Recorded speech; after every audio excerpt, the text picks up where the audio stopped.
तो दोस्तों एक लफ्ज़ है मिजाज। जाज कहना है, जाज नहीं कहना। देखिए, एक है मी जाज, ठीक है। मिजाज एक होता है मिजाज। तो दोस्तों मिजाज गलत है, मिजाज सही है। जा है ना, इसको लिखना चाहें इंग्लिश में तो देखिए ऐसे लिख सकते हैं समझने के लिए, मिजाज, ठीक है। और ये मिजाज, सॉरी मिजाज, ये गलत है। मिजाज गलत है, मिजाज सही है।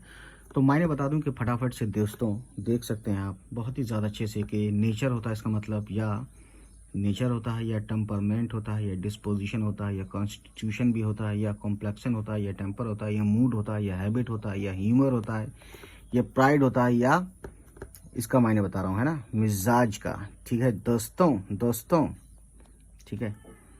दोबारा लिखना चाहे अच्छे से तो यहाँ लिख सकते हैं मिजाज, है ना, यानी ये सही है।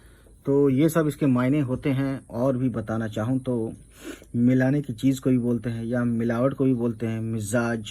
या फिर दोस्तों इंसान का स्वभाव, जहन की अवस्था, शारीरिक दशा, प्राकृतिक स्वभाव, किसी पदार्थ या व्यक्ति की मूल प्रवृत्ति, स्वाभाविक झुकाव, विशेषता, प्रभाव, विशिष्टता, जीव विज्ञान, प्रतिक्रिया या प्रभाव, शरीर इत्यादि का बाहरी विकास, ठीक है। आदत, प्रकृति, गुरूर, अहंकार, नाज, स्त्रियों, सिंदुरियों एवं प्रेमिकाओं के हाव भाव और लक्षण को भी मिजाज बोलते हैं। चिड़चिड़ापन या चोचला, पदार्थ, वास्तविकता, अणु, हकीकत, ठीक है ना।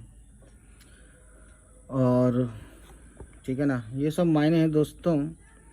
और मेडिकली या तिब्बी एक वो कैफियत जो अनासिर अरबा के बाहम मिलने से पैदा होती है। जब ये अनासिर आपस में मिलते हैं तो उनमें से हर एक की कैफियत गर्मी और सर्दी और खुश्की और तरी के बाहम मिलने से, यानी बाहम मिलने से, आपस में मिलने से उनकी फ़ालो अफ़ाल से उनकी तेज़ी दूर हो जाती है और एक नई मतवसत कैफियत पैदा हो जाती है। और यही मिजाज है, यानी जहन की हालत, जिस्मानी कैफियत, फितरत, है ना, इंसान की तबीयत, उसे बोलते हैं मिजाज।